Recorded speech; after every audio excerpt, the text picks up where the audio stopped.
Hello guys, हमारे YouTube channel पर आप सबका स्वागत है। आज हम आपको सुनाएंगे गाज माता की कहानी और मैं भी सुनूंगी और पूरी तरह कहानी में बने ही रहना।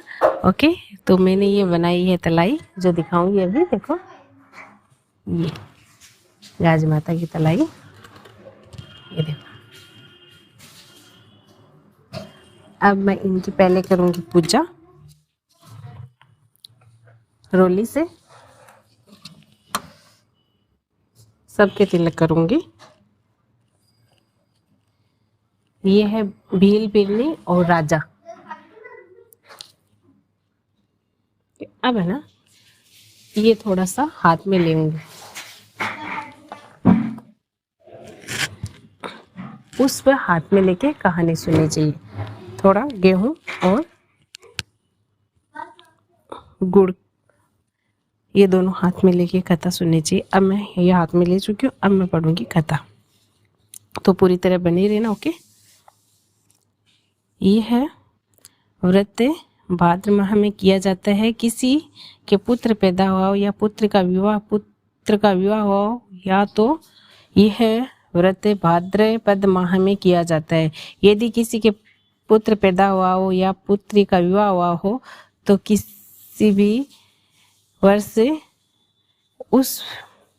यह व्रत भाद्रपद माह में किया जाता है। यदि किसी के पुत्र पैदा हुआ हो या पुत्र का विवाह हुआ हो तो उसी वर्ष भाद्र माह में किसी शुभ दिन को देकर गाज माता का व्रत का उज्जमन करना चाहिए। विधान क्या है? 7 जगह 4 पूरी और हलवा रखकर उस पर कपड़ा व रुपया रख दे। एक जल के लोटे में सतिया बनाकर 7 दाने गेहूं के हाथ में लेकर गाज की कहानी सुने। इसके बाद सारी पूरी ओढ़नी पर रख कर सासू के पग छूकर दे देवे। बाद में लोटे में जल से भास्कर भगवान का अर्घ्य देवे। इसके बाद 7 ब्राह्मणों को भोजन करा के दक्षिणा देकर स्वयं भोजन करे। कथा सुना रही हूँ, आप सुनो। पुराने समय में एक राजा के कोई संतान न थी। राजा रानी संतान के न होने से बड़े दुखी थे और एक दिन रानी ने गाज माता की से प्रार्थना की कि हे, अगर मेरे गर्भ रह जाए तो मैं तुम्हारे हलवे की कढ़ाई करूंगी। इसके बाद रानी गर्भवती हो गई। राजा के घर में पुत्र पैदा हुआ, परंतु रानी गाज माता की कढ़ाई करनी भूल गई। इस पर गाज माता क्रोधित हो गई। एक दिन रानी का बेटा पालने में सो रहा था। आंधी पालने सहित लड़के को उठाकर ले गई और एक भील बिरनी के घर पालने को रख दिया। जब भील बिरनी जंगल से घर आए तो उन्हें अपने घर में एक लड़के को पालने में सोता हो पाया। भील बिरनी के कोई संतान न थी। भगवान का प्रसाद समझकर भील दंपति बहुत प्रसन्न हुए। एक धोबी राजा और भील दोनों के कपड़े धोता था। धोबी राजा के महल में कपड़े देने गया तो महल में शोर हो रहा था कि गाज माता लड़के को उठाकर ले गई। धोबी ने बताया कि मैंने आज एक लड़के को भीलनी के घर में पालने में सोता देखा है। राजा ने भील दंपति को बुलाया कि हम गाज माता का व्रत करते हैं। गाज माता ने ही हमें ये बेटा दिया है। यह सुनकर रानी को भी अपनी भूल का एहसास हुआ।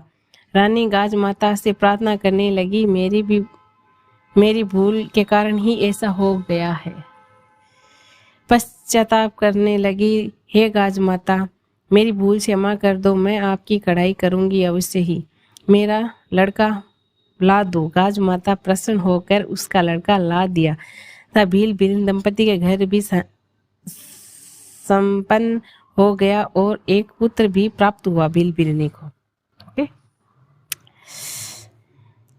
तब रानी ने गाज माता का श्रृंगार किया और उसकी शुद्ध घी के हलवे की कढ़ाई की। हे गाज माता, जिससे तुमने भील दंपति को धन दौलत और पुत्र दिया, रानी का पुत्र वापस ला दिया, वैसे तेरह के माता सबको धन और पुत्र देकर संपन्न रखना। जय बोलो गाज माता की जय। अब ये क्या करना है, ये हम देखो आपको दिखाएंगे।